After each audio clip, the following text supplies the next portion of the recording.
आइए उत्पत्ति की किताब खोलेंगे बड़े जोश और उमंग के साथ, क्योंकि यही वक्त है कि जब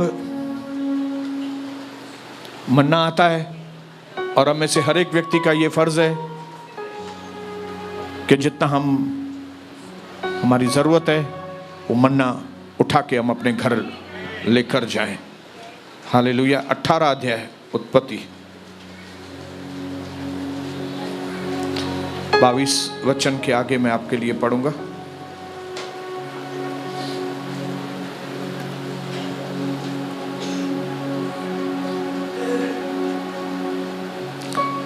आइए 22 वचन से पढ़ने के बजाय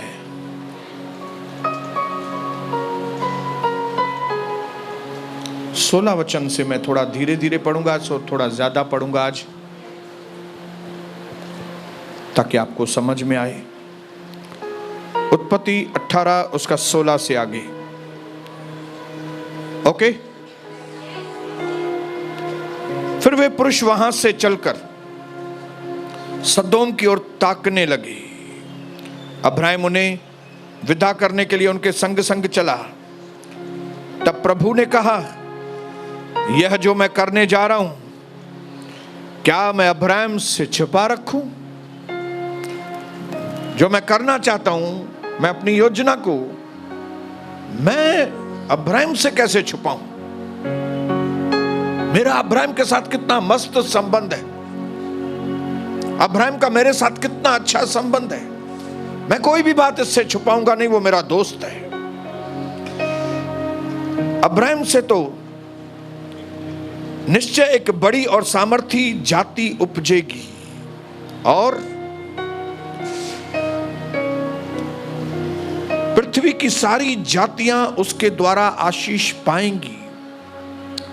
क्योंकि मैं जानता हूं, प्रभु कह रहा है अब्राहम के लिए, प्रभु बोल रहा है अब्राहम के लिए, क्योंकि मैं जानता हूं कि वह अपने पुत्रों और परिवार को जो उसके पीछे रह जाएंगे, उनको वह आज्ञा देगा कि वे मुझ प्रभु के मार्ग में ही अटल बने रहें और धर्म और न्याय करते रहें, इसलिए कि जो कुछ मुझ प्रभु ने अब्राहम के विषय में कहा है उसे पूरा करे। अब्राहम के बारे में परमेश्वर को कॉन्फिडेंस था कि ये अपने खानदान के ऊपर मेहनत करेगा, ये अपने बेटे बेटियों के ऊपर मेहनत करेगा और ये उनको वो सारी शिक्षाएं बताएगा जो मैंने उसको बताई है। इस तरह से मैं उसकी पीढ़ियों को आशीष करूंगा और उसकी पीढ़ियों के द्वारा दूसरी पीढ़ियों को आशीष करूंगा। कोई माने या ना माने, लेकिन जो बातें यहां पे अब्राहम के लिए लिखी हैं, एक्चुअली वही प्लानिंग हमारे लिए भी है। लेकिन तभी जब आपका नेचर, आपका स्वभाव अब्राहम के जैसा। तालियां तो बजा दी आपने, लेकिन अभी हम अपने स्वभाव की कंपैरिजन, हम अपने स्वभाव की तुलना अब्राहम के साथ करेंगे। अभी मैं जो आगे पढ़ूंगा कि प्रभु ने अब्राहम के लिए ऐसा क्यों बोला, कौन सी खासियत है अब्राहम के अंदर कि प्रभु अब्राहम के बारे में एडवांस में ऐसा बोल रहा है। और फिर प्रभु ने कहा, सदोम और गमोरा की चिल्लाहट बढ़ गई है और उसका पाप बहुत भारी हो गया है, इसलिए मैं उतर कर देखूंगा कि उसकी जैसी चिल्लाहट मेरे कान तक पहुंची है, उन्होंने ठीक वैसा ही काम किया है कि नहीं, और अगर न किया हो तो मैं उसे जान लूंगा। और वे पुरुष वहां से मुड़ के सदोम की ओर जाने लगे। तब अब्राहम ने प्रभु के आगे, प्रभु के सामने, जब प्रभु जा रहा था सदोम और गमोरा को नाश करने के लिए, तब अब्राहम उसके बीच में आ गया। उसने ये नहीं बोला कि हाँ सच में सदोम और गमोरा बहुत पापी लोग हैं, ये मेरे पड़ोसी लोग बहुत ही व्यभिचारी हैं, ये मेरे जो लोग हैं, जो मेरे शहर के लोग बहुत ही भ्रष्टाचारी हैं, उनको सच में खत्म होना चाहिए, ये गंदे लोग हैं बहुत, उनका ऐसा ही हश्र होना चाहिए। अब्राहम ने ऐसा नहीं बोला। अब्राहम उनके बीच में प्रभु के सामने खड़ा हो गया और कहने लगा, क्या तू सचमुच प्रभु, क्या सचमुच दुष्ट के संग तू धर्मी को भी नाश करेगा? कदाचित उस नगर में 50 सही लोग होंगे, धर्मी होंगे, तो क्या तू सचमुच उस स्थान को नाश करेगा और उन 50 धर्मियों के कारण जो उसमें हो, क्या ना छोड़ेगा उनको? इस प्रकार का काम करना तुझसे दूर रहे कि दुष्ट के संग धर्मी को भी मार डाले और धर्मी और दुष्ट दोनों ही एक ही दशा हो। यह तुझसे दूर रहे। क्या सारी पृथ्वी का न्यायी आप न्याय न करेंगे? तब प्रभु ने कहा, यदि मुझे सदोम में 50 धर्मी मिले तो उनके कारण उन सारे स्थान को मैं छोड़ूंगा। फिर अब्राहम ने कहा, हे प्रभु सुन, मैं तो मिट्टी और राख हूं, तो भी मैंने इतनी ठिठाई की कि तुझसे बातें करूं। कदाचित उन 50 धर्मियों में 5 घट जाएं, तो क्या तू 5 ही के घटने के कारण उस सारे नगर का तू नाश करेगा? प्रभु ने कहा, यदि मुझे उसमें 45 भी मिले तो भी मैं उसका नाश न करूंगा। फिर अब्राहम ने उससे यह भी कहा, कदाचित वहां 40 मिले। तब उसने कहा, तो मैं 40 के कारण भी ऐसा न करूंगा। फिर अब्राहम ने कहा, हे प्रभु क्रोध न करना, तो मैं कुछ और भी कहूं, कदाचित वहां पे 30 मिले। तो उसने कहा, यदि मुझे वहां 30 भी मिले ना, तो भी मैं ऐसा न करूंगा। फिर अब्राहम ने कहा, हे प्रभु सुन, मैंने इतनी ठिठाई तो की है कि तुझसे बातें करूं, कदाचित उसमें 20 मिले। प्रभु ने कहा, मैं 20 के कारण भी उसका नाश न करूंगा। फिर अब्राहम ने कहा, हे प्रभु क्रोध न कर, मैं एक ही बार और कहूंगा बस, कदाचित उसमें 10 मिले। उसने कहा, मैं 10 के कारण भी उसका नाश न करूंगा। और जब प्रभु अब्राहम से बातें कर चुका, तब चला गया और अब्राहम अपने घर को लौट आया। यीशु प्रभु के नाम से आज पिता हमारी आंखें खोल दीजिए पिता, ताकि हमें मालूम पड़े कि परमेश्वर का हृदय क्या होता है, ताकि हमें मालूम पड़े कि हमारे परमेश्वर का स्वभाव कैसा है, ताकि आज हम जान जाएं कि प्रभु का दास अब्राहम, उसका मन कैसा था, ताकि हम जानने पाए अब्राहम का पापियों के प्रति क्या सोच थी। आज हमारी जिंदगी के बदलने का क्षण आए, जब हमारी सोच भी प्रभु आपके जैसी हो। आज हमारी जिंदगी में अद्भुत रोशनी दीजिएगा। यीशु के लहू में आज के वचन को हम ढाक देते हैं और ऐलान करते हैं कि आज का वचन 100% हमारे अंदर फल लेकर आएगा। धन्यवाद, धन्यवाद यीशु प्रभु के नाम से, आमीन। कल लास्ट मंगलवार को परमेश्वर ने हम पर रोशनी की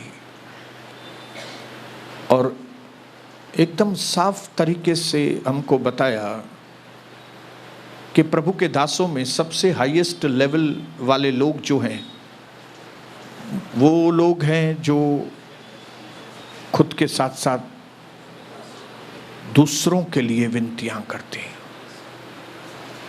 हालेलुया। प्रभु ने साफ किया कि प्रार्थनाएं सिर्फ ABCD तक नहीं, लेकिन जब हम प्रार्थनाएं XYZ तक करते हैं तो ही वो प्रार्थनाएं सुगंधित भेंट के जैसे प्रभु। मेरे भाइयों बहनों, और वचन के आधार पर प्रभु ने एकदम साफ किया कि एक व्यक्ति दूसरों के लिए तभी प्रार्थनाएं कर सकता है जब उसके मन में दूसरों के लिए दया हो। ये पहला प्रिंसिपल है, ये पहली नींव है जिसके ऊपर इंटरसेशन, मध्यस्थी की प्रार्थना होती है। और वो नींव है, क्या आपके मन में पहले परमेश्वर के प्रति और फिर अपने पड़ोसी के प्रति प्यार है कि नहीं?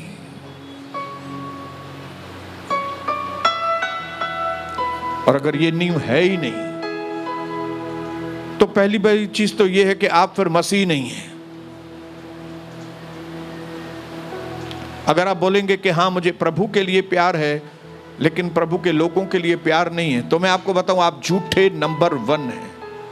क्योंकि जो दिखाई नहीं देता है आप उसके लिए बोल रहे हो मुझे प्यार है, और जो दिखाई दे रहा है उसके लिए आप बोल रहे हो मेरे अंदर प्यार नहीं है। प्रभु के लिए आपको प्यार नहीं है। क्योंकि अगर आपको प्रभु के लिए प्यार होता तो आपको प्रभु के लोगों के लिए भी प्यार, और अगर आपको प्रभु की सृष्टि से प्यार होता तो आप सिर्फ अपने लिए नहीं लेकिन अपने साथ साथ आप अपने लोगों के लिए, अपने पड़ोसियों के लिए, अपनी जाति के लिए, अपने शहर के लिए, अपने देश के लिए, अपने प्राइम मिनिस्टर के लिए, अपने चीफ मिनिस्टर के लिए और अपनी जाति के लिए आप प्रार्थना कर रहे होते थे। लेकिन अगर आप ये नहीं कर रहे हो, इसका मतलब है आपके अंदर जो प्यार का फल है वो अभी तक फला नहीं है, फ्रूट उगा नहीं है अभी तक। हालेलुया। हाँ, एक फूल उगा है और वो है सेल्फिशनेस। आपको खुद के लिए प्यार है, आपको खुद से बहुत प्यार है। इसके लिए जो चीज खाली आपको चाहिए वो आप प्रभु से मांग रहे हैं। हालेलुया। लेकिन परमेश्वर चाहता है कि हम लो ग्रेड की जीवन में से उभर कर हाई ग्रेड के जीवन में आए। प्रभु चाहता है कि हम जूनियर सीनियर के फर्स्ट स्टैंडर्ड से आगे आकर हम कॉलेजों में, डिग्रियों में, हाई डिग्रियों में हम ऊंचाई हासिल करें। ये परमेश्वर की मनसा है। इसके लिए प्रभु ने बाइबल के अंदर ऐसे एग्जाम्पल भी दिए हैं जो पूरी तरह से ही स्वार्थी लोग हैं, जिनको सिर्फ खुद की पड़ी है। और फिर उसी बाइबल में उसने ऐसे उदाहरण भी दिए हैं जिनके अंदर स्वार्थ नहीं है और जिनको दूसरों के लिए प्यार, दूसरों के लिए मन में दया है। Hallelujah, praise the Lord, hallelujah. हमने पढ़ा लास्ट टाइम कि यीशु मसीह हमारा मध्यस्थ है। ये बात हमको समझ में आ जाती है कि हाँ, यीशु को हमारे लिए दया है, समझ में आ जाती है ये बात। यीशु हम पर तरस खाता है और हम पापियों को बचाना उसने अपनी जान दी है, ये समझ में आती है बात। लेकिन मैं आपको बताऊं, बाइबल में सिर्फ यीशु नहीं है, प्रभु के दास भी हैं, आपके और मेरे जैसे व्यक्ति हैं। जैसे ये इब्राहिम मूर्ति पूजक था, जिस तरह से हम मूर्ति पूजक थे, लेकिन प्रभु में वहां से हमको उठाया, हमारी मेंटालिटी चेंज की, हमको बताया कि क्या मनुष्य परमेश्वर को बनाए? नहीं, वे परमेश्वर नहीं हो सकते। एक मनुष्य परमेश्वर को नहीं बना सकता। एक परमेश्वर मूर्ति को बना सकता है लेकिन परमेश्वर को नहीं बना सकता। हालेलुया। परमेश्वर ने ऐसे लोग, ऐसे उदाहरण बाइबल के अंदर लिखे हैं जो हमारे जीवन के स्वार्थ को चुनौती देते हैं, हमारे जीवन को हिलाते हैं, हमारे अंदर काटते हैं कई वचन। इसके लिए तो जब पतरस ने सच्चाई बताई तब यहूदी लोगों में से कई लोग उठकर खड़े हो गए और उन्होंने बोला, ऐसा वचन में लिखा है कि ये वचन जो है उनके अंदर उनके विवेक को अंदर हिला दिया। ऐसे कई प्रभु के ऐसे दास हैं बाइबल के अंदर जो आपको झंझोड़ कर रख देंगे और आपको बताएंगे कि तू स्वार्थी है, तू बाहर का नाटक करता है, तू बाहर का नाटक करती है, लेकिन अंदर से तू क्या है? स्वार्थी। तेरे को खुद की पड़ी है खाली। और ऐसे लोग स्वर्ग में हाई पोजीशन में नहीं आते कभी भी। हालेलुया, बोलिए हालेलुया। जबकि मध्यस्थी की प्रार्थना का मतलब है पड़ोसियों को अपने घुटने के ऊपर प्यार करना। जबकि मध्यस्थी की प्रार्थना का मतलब है कि अपनी जाति को घुटनों के ऊपर प्यार करना, घुटनों के ऊपर आके परमेश्वर को बताना कि मैं अपनी जाति से प्यार करता हूं, घुटनों पे आके परमेश्वर को दिखाना कि मैं पापियों से प्यार करता हूं, मैं शराबियों से, कबाबियों से, लुच्चे लफंगे लोगों से मेरे मन में दया है, उनके वो दंडित न किए जाएं, वो बचाए जाएं। क्या मैं परमेश्वर जब एक पापी पाप में मर जाता है क्या मैं खुश होता हूं? ऐसा इज़िकएल 18 अध्याय में लिखा है। फिर उसके जवाब में प्रभु कहता है नो, बिल्कुल नहीं। मेरा मन कभी खुश नहीं होता है कि एक पापी पाप में मर जाए, लेकिन मेरा मन तभी खुश होता है जब एक पापी मन फिर आए, पश्चाताप करे, मेरे चरणों में आए, नया जीवन पाए और अनंत जीवन पाए। परमेश्वर तभी खुश होता है। और इस वचन की मैं जब कंपैरिजन अपने जीवन से करता हूं तो मुझे इस वचन की सच्चाई मालूम पड़ती है कि प्रभु ने मेरे जैसे पापी से प्रेम किया और उसने मेरा पीछा किया, मेरा पीछा किया, मेरा पीछा किया, मेरा पीछा किया। और जब तक मैंने अपने मन में प्रभु को ग्रहण नहीं किया तब तक वो हारा नहीं। क्यों? क्योंकि उसको प्यार है, प्यार। हालेलुया। वो शैतान और उसकी सारी सेना से लड़ गया क्योंकि वो हमसे प्यार करता।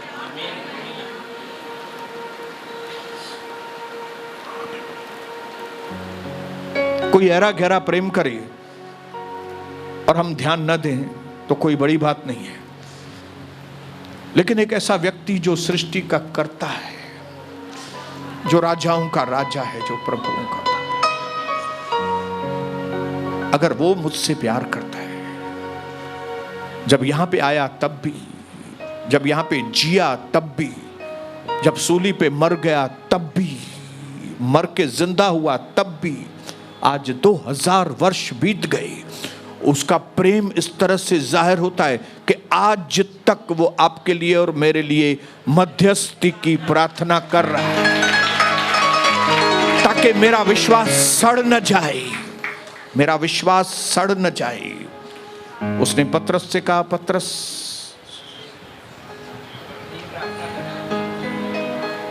मैं तुम्हारे लिए प्रार्थना कर रहा हूं ताकि तुम्हारा विश्वास कम न हो।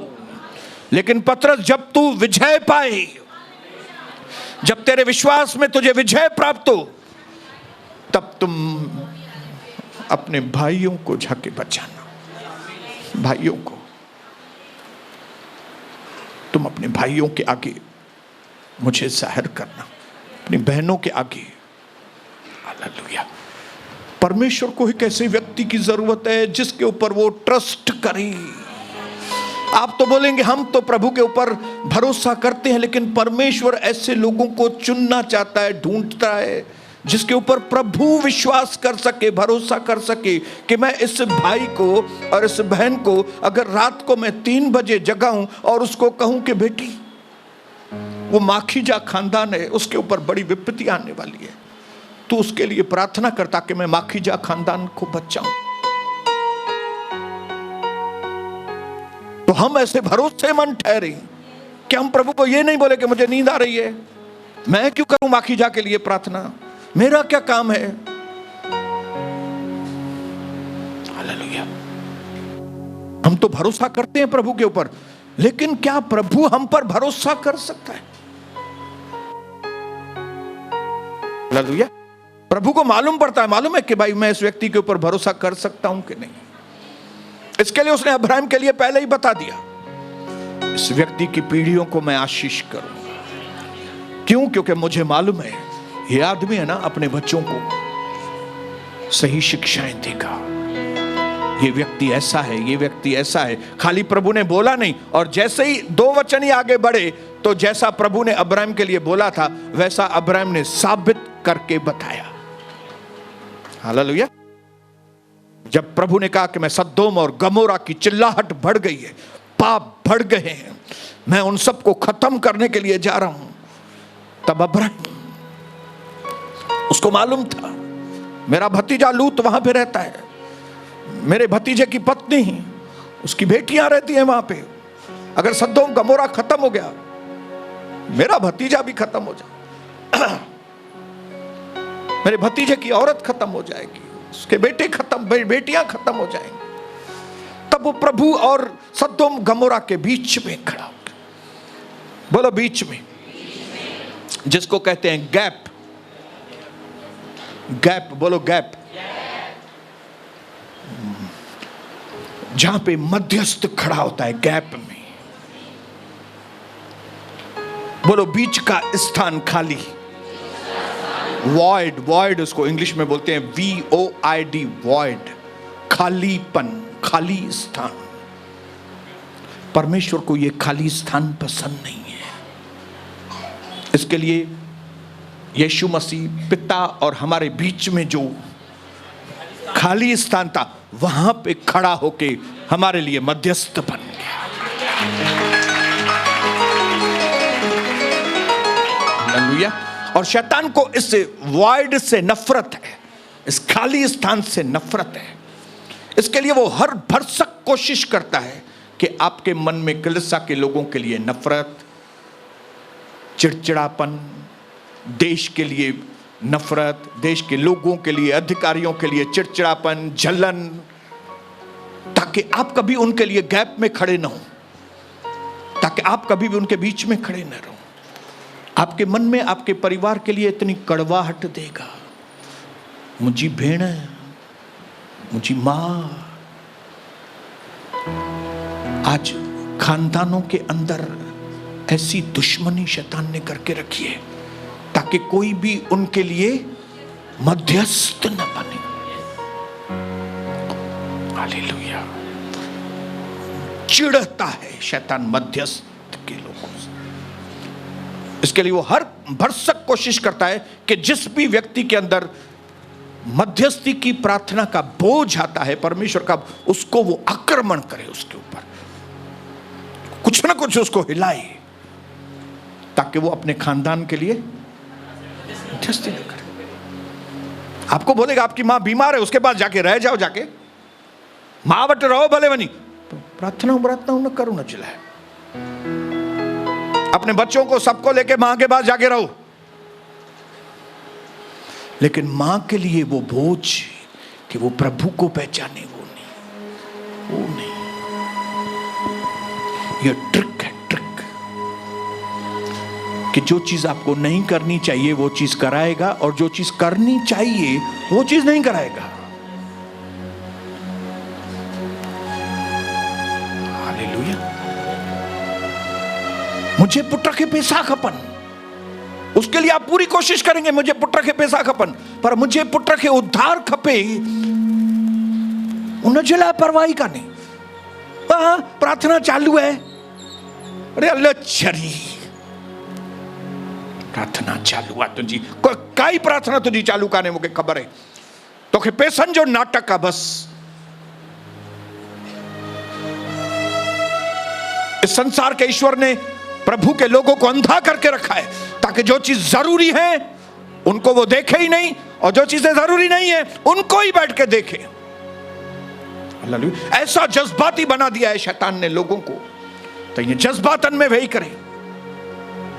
आप कई लोगों के फेसबुक पे वो जो पोस्ट करते हैं, आप उनको पोस्ट को देखो, आपको उसमें से ही समझ में आ जाएगा कि वो क्या सोच रहा है।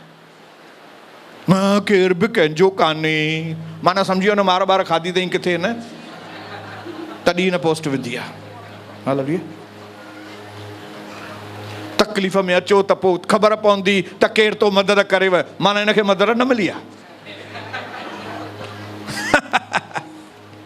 समझ गए बात को? हालेलुया।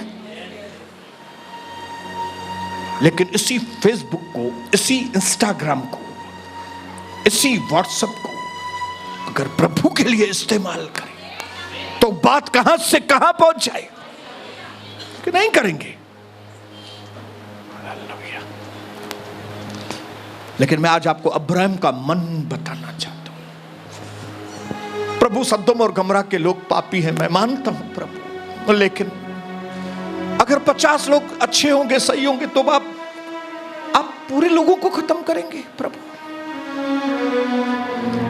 उसकी इतनी जुर्रत थी कि वो परमेश्वर से बात कर रहा था, जुर्रत है, लेकिन उसकी जुर्रत में नम्रता मिक्स है।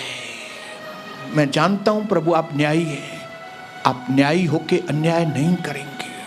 ओ प्रभु मैं तो मट्टी हूं, मैं कैसे बात कर रहा हूं आपसे मुझे नहीं मालूम, मुझे आप माफ करना। लेकिन सदोम और गमोरा, प्रभु ने कहा 50 होंगे तो मैंने सदोम गमोरा को छोड़ दिया। 50 नहीं तो 40। प्रभु ने कहा 40 होंगे तो भी मैं। अब्राहम रुका नहीं, 40 नहीं तो 30। प्रभु 30 होंगे तो भी मैं सदोम गमोरा को छोड़ दूंगा। 30 नहीं तो 20। आप अब्राहम के बात करने के तरीके से समझो कि उसको पापियों से कितना प्यार है। खाली लूत नहीं, लूत तो था उसका अपना उधर वहां पे था, वो चाहता तो खाली लूत के लिए बोलता था ना, अगर उसके मन में सिर्फ लूत होता था,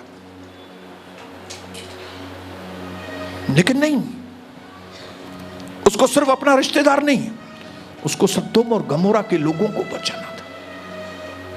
उसने डिस्कशन किया, जुर्रत की, परमेश्वर से बात करने की जुर्रत की। इधर हम अपने लोगों से जुर्रत नहीं करते बात करने की। छी,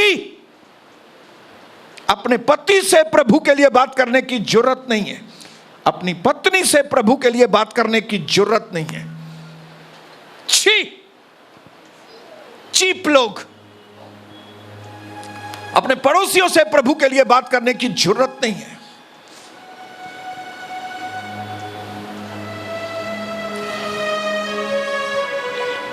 फिर हम बोलते हैं हमको आशीष नहीं है प्रभु, मेरे पास अभी तक ये चीज नहीं है, मुझे अभी तक ये चीज नहीं मिली, मुझे अभी तक। अरे तेरे को अपने अयाशी से तो फुर्सत हो। हालेलुया। अभी तक तूने अपना गालियां बकना बंद नहीं किया है। अभी तक तू अपनी पत्नी से अपने समान प्रेम नहीं करता। अभी तक तूने फैशन के ऊपर तेरा कंट्रोल नहीं आया। अभी तक तेरी शोबाजी खत्म नहीं हुई। इतने पवित्र परमेश्वर को जानने के बाद अभी तक ये गुटके बंद नहीं हुए। छी, छी।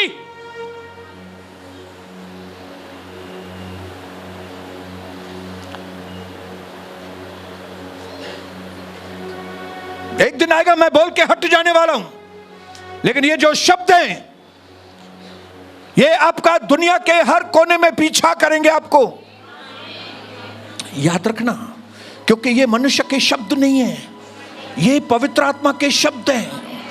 आपने प्रभु के लिए क्या, आप क्या हैं?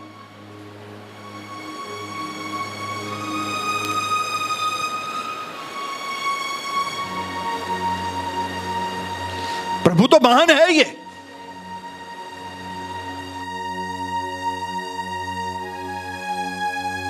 अभी तक तो आप एस्तर की रानी भी नहीं है, एस्तर वाली रानी नहीं है आप रानी होती तो समझ में आए भाई ये जाम वॾी आहे बाबा, पहुतल लेडी आहे, हीअ हाणे वरी छा माण्हुनि खे वञी करे ॿुधाए मूंखे टाइम किथे आहे। कोई भी रानी नहीं है इधर एस्तर की, एस्तर के जैसी।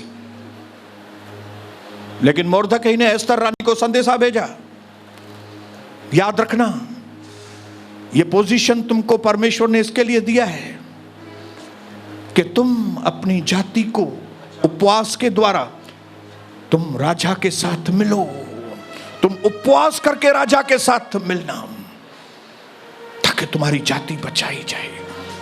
हमें और आपको उपवास के साथ राजा से बातें करनी है, राजाओं के राजा से, अपनी जाति के लिए, अपने खानदान के लिए, अपने दुश्मनों के लिए, अपने विरोधी के लिए, जाति जाति के लिए, देश देश के लिए। आप देखिए पौलुस को वो इफिसियों की कलीसिया के लिए प्रार्थना कर रहा है। वो बोलता है मैं इजरायली लोगों के लिए प्रार्थना कर रहा हूं। वो बोलता है मैं कोरिन्थियन की कलीसियाओं के लिए विनती कर रहा हूं। अरे तेरे को क्या पड़ी है डेंडा, ओ डेंडा भाई। आपको मालूम है पौलुस बुटका पर डेंडो डाडो खतरनाक हो, और मैं आपको बताऊं डेंडा खतरनाक होता था डाडा। हालेलुया। ये आत्मा में खतरनाक था, लेकिन हमारे ये दुनिया के डेंडे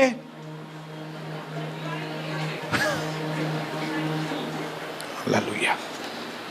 इसके लिए मैं दुनिया के डेंडों के बारे में बात नहीं करूंगा। ये पौलुस कोरिन्थियन के लिए भी प्रार्थना, इफिसस के लिए भी प्रार्थना, कोलोसियंस के लिए भी प्रार्थना, हिन्नलाय भी प्रार्थना, हुन्नलाय भी प्रार्थना। अरे तू वांदो आया, तू वांदा है क्या पौलुस? बोलता है मैं वांदा नहीं हूं, मैं बोझ वाला व्यक्ति हूं। हालेलुया। पौलुस कहता है मुझे समझ में आ गया है कि वो परमेश्वर मुझ पर भरोसा रखता है। जिस किसी व्यक्ति से भी परमेश्वर मेरी मुलाकात कराता है, इसका मतलब है परमेश्वर को बोझ है कि मैं उस व्यक्ति के लिए, उस संगठन के लिए, उस कलीसिया के लिए विनतियां प्रार्थनाएं करूं। अगर आपको परमेश्वर ऐसी कलीसिया के बाजू में से लेके चलता है जहां कलीसियाओं में लोग बंद करने के पहले 15 मिनट में आते हैं, तो ऐसे ही नहीं लेके जाता है कि आप उनकी निंदा करो बैठ के कि ये कलीसिया में लोग तो लास्ट में 15 मिनट आते हैं।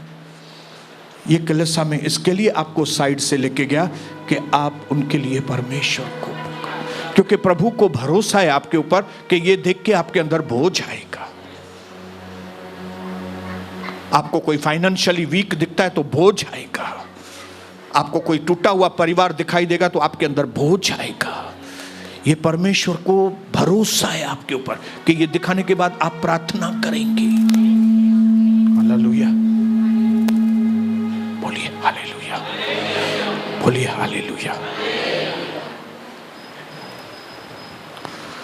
लेकिन ये बोझ तभी आएगा बहन जब लॉ ऑफ लव,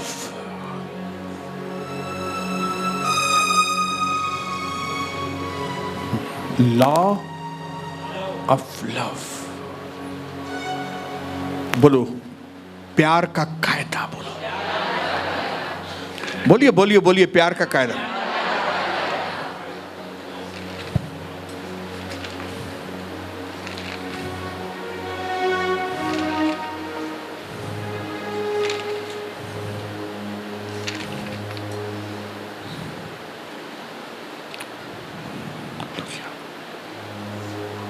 मैं प्रभु को धन्यवाद करता हूं कि परमेश्वर ने मुझे एक कलीसिया में, एक ऐसी कलीसिया दी जहां पे हमारा पास्टर परमेश्वर से प्रेम रखने वाला और लोगों से प्रेम रखने वाला, और वही अभिषेक हम पर आया है। धन्यवाद है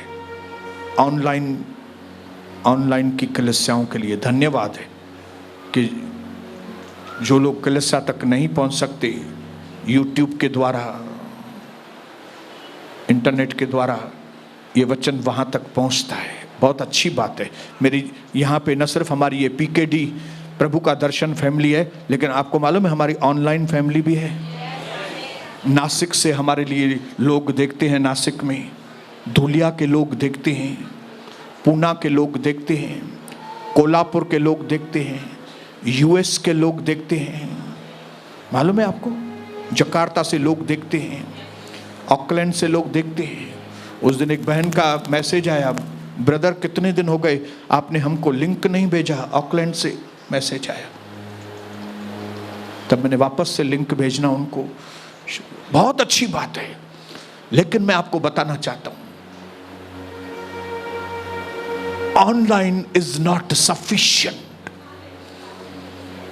मैं अपने ऑनलाइन के जो फैमिलीज हैं, मैं उनको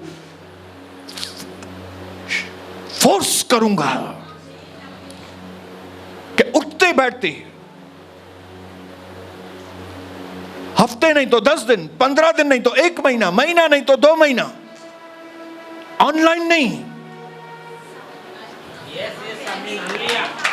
व्यक्तिगत आके यहां पे अटेंड करें, यहां पे व्यक्तिगत ही आके बैठें, क्योंकि हम एक देह हैं और हमें एक दूसरे की जरूरत है। हमें एक दूसरे के ऊपर तरस तभी आता है जब हम एक दूसरे को देखते हैं। एक व्यक्ति के लिए तरस कभी आता है जब आप उसको, हालेलुया, अगर एक सड़क पे भिखारी पड़ा रही, दाढ़ी भी नहीं उतारी है, मूछें भी नहीं उतारी, बाल भी नहीं कटाया है, पुराने मैले कपड़े में पड़ा है, आपने देखा नहीं उसको कि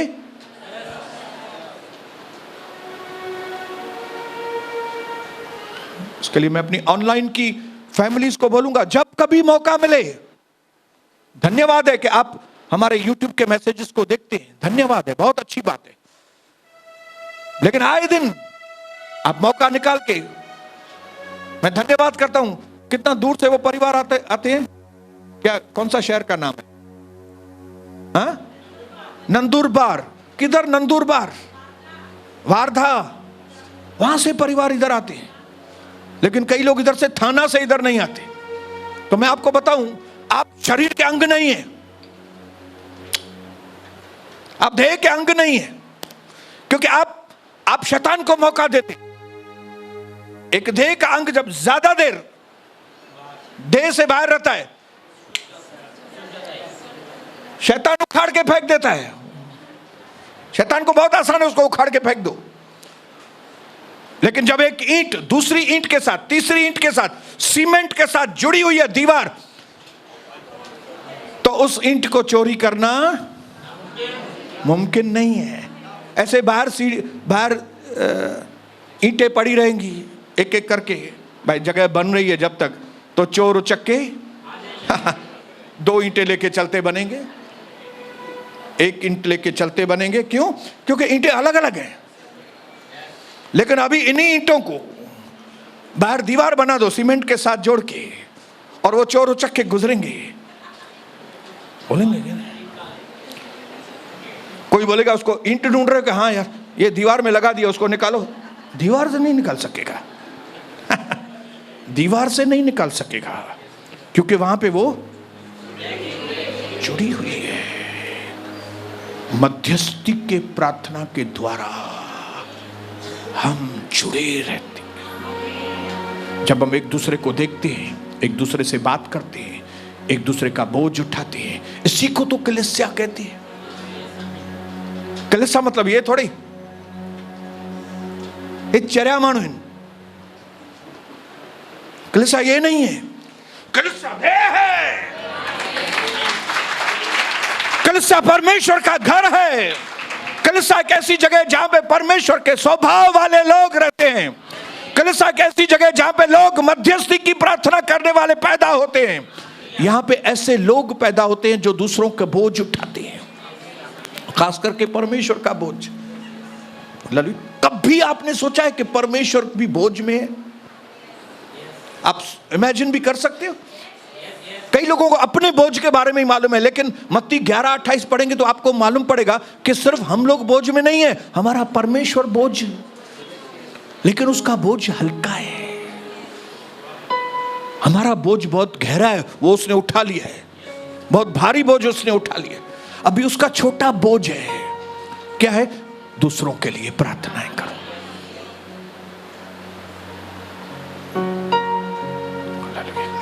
जिस तरह पिता ने मुझे भेजा है, मैं तुमको भेजता हूं। वही पवित्र आत्मा जो यीशु के ऊपर था, वही पवित्र आत्मा हम पर है। थोड़ी सी पवित्र आत्मा उतरती थी पुराने नियम में, लेकिन अब्राहम जैसा व्यक्ति इतनी जुर्रत के सद्दोम गमोरा जैसे व्यक्तियों को बचाने के लिए उसने इतना परमेश्वर के साथ डिस्कशन किया, जितना मैं नहीं समझता कि हम अपने पति के लिए परमेश्वर से इतना डिस्कशन करते हैं। मुझे घोटक हितवन ऐसी हल्की फुल्की प्रार्थना करके, इसके लिए तो पति नहीं आया, बोझ नहीं है, चाहते ही नहीं है कि हमारा पति आए, हमारी पत्नी आए, क्योंकि आपका पति आएगा तो आपके ऊपर नजर रखेगा। चाहती करे ही है, बक्का करे थी ऐते भी करे, केड़ा एक्शन नहीं करे, ये क्या कर रही है, इधर उधर देख रही है क्या? पत्नी आएगी तो मालूम पड़ेगा ये डंबूला क्या कर रहा है इधर।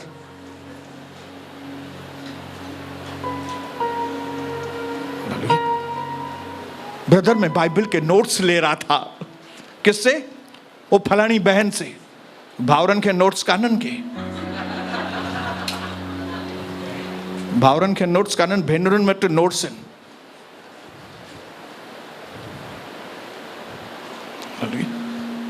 क्योंकि डंडा पड़ेगा, इसके लिए पति के लिए प्रार्थना करते हैं ब्रदर, पत्नी के लिए हाँ चालू है, प्रार्थना चालू है, चालू है।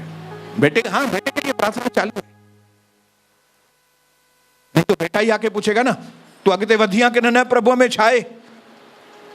अभी तो कोई पूछने वाला ही नहीं है, अभी तो मैं घर की महारानी है। यीशु मेरा प्रभु है, अंदरा कुछ आए ही नहीं। यीशु, जय मसीह। यीशु अच्छा तो मस्त, अरे प्रभु है यार, अच्छा छान सच हिडिया हिडिया हिडिया पूछ। अगर मैं कोई उनको बढ़ावा नहीं देता हूं, मेरी पत्नी को, मेरी पत्नी ने ये सोच के कि मेरा पति आएगा मेरे साथ, तो मेरी जिंदगी में मुझे बदलाव करने ही पड़ेंगे, ये सोच के उसने प्रार्थना की प्रभु से कि प्रभु इसको क्या करो, आप अपना दास बना लो। ये नहीं प्रार्थना की कि उसका दारू छूटे, वो लड़कियों से गलत काम करता है, प्रभु उसको इस आदत से छुड़ाइए, वो फलाने के उसमें से छुड़ाइए। नहीं, प्रभु ने कहा, प्रभु से कहा मेरी दासी ने कि मेरे पति को अपना दास बनाओ। और मेरे दास बनने से पहले उसने ही डिसाइड किया कि मुझे दासी बननी है। उसके पहले ही उसकी लिपस्टिक चली गई थी, लगाना बंद। ये जो ऐसा करके ऐसा ऐसा करते हैं, वो बंद हो गया उसका। ये जो हेयर स्टाइल ऐसे करके ऐसे, साधना स्टाइल, फलानी स्टाइल, टीरा स्टाइल, ये सब स्टाइल बंद। गोल मैदान पे एक बहुत अच्छा सलून रहता था, क्या नाम रहता था चांद के उधर, हाँ, सोनालिसा, मोनालिसा, कोनालिसा। मैं नीचे इंतजार करता था, ये महारानी ऊपर से नीचे आती थी फैशन करके,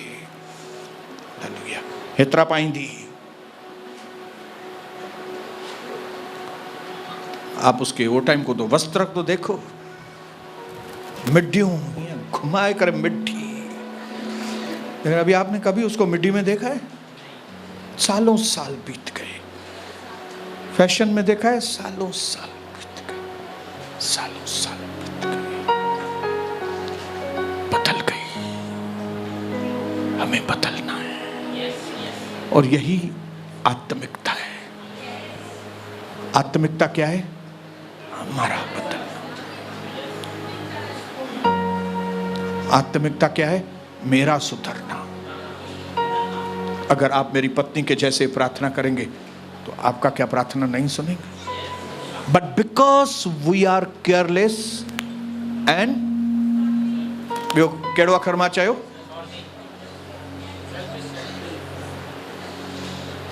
केयरलेस हैं,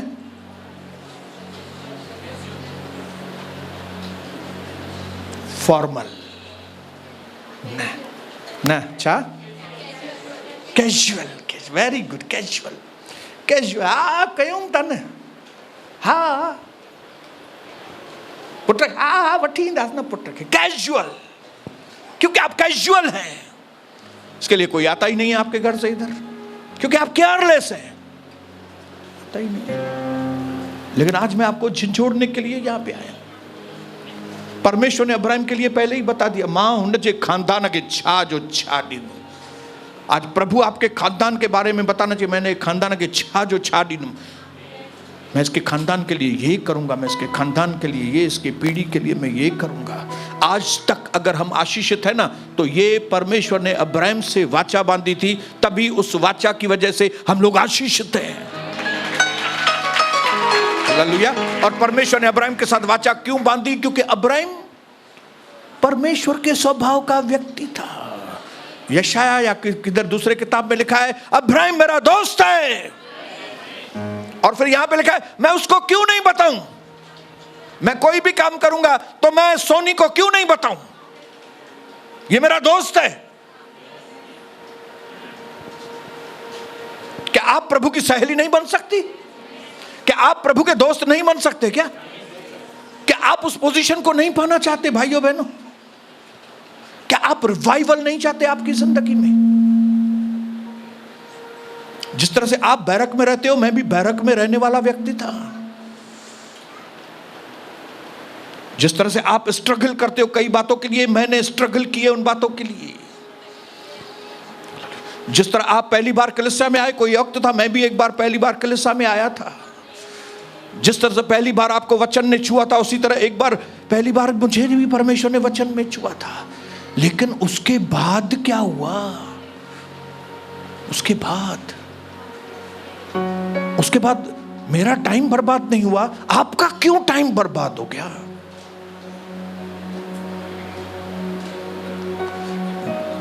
जैसे आज यहां से जाएं एक्शन के मूड में, एक्शन के मूड में, क्योंकि प्रार्थना plus action equal to real prayer, but prayer without action is equal to fake prayer. Fake. आप यहां से सीख के गए, आप यहां से बातें जान गए, ये सब बातें करने के बाद अगर घर में आप उसको लागू ही नहीं करते, घर में वही वापस साकी गालियों,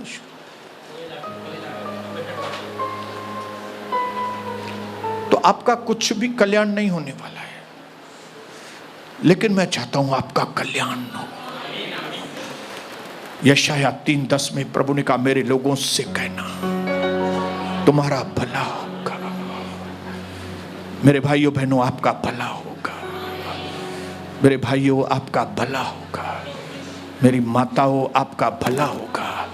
जो सुन के जा रहे हैं, घर में जाके काम करो। जो सुन के जा रहे हैं, दूसरों के लिए बोझ रखो। पहले अपने बच्चों के लिए, पति के लिए, फिर पड़ोसियों के लिए, तब आपकी जिंदगी बदलेगी। पिता यीशु प्रभु के नाम से मेरी ये प्रार्थना है पिता, कि जिस तरह से अब्राहम ने मेरे प्रभु मेल मिलाप वाला स्वभाव, जिस तरह से यीशु प्रभु आपका मध्यस्थी का स्वभाव, जिस तरह से प्रभु आपके दास पौलुस का स्वभाव, आज वही स्वभाव लेकर हम यहां से जाएं, ताकि हमारी सेवा फलवंत हो पिता, ताकि हमारी प्रार्थनाएं सुगंधित भेंट के जैसे आपके आगे हो। आज हम अपने सारे बोझ आपके चरणों में दे देते हैं और आपके हल्के बोझ को हम अपने अंदर ले लेते हैं, ताकि आपकी मर्जी जैसे स्वर्ग में पूरी होती है, वही आपकी मर्जी धरती पर हमारे द्वारा पूरी हो, यीशु प्रभु के नाम से।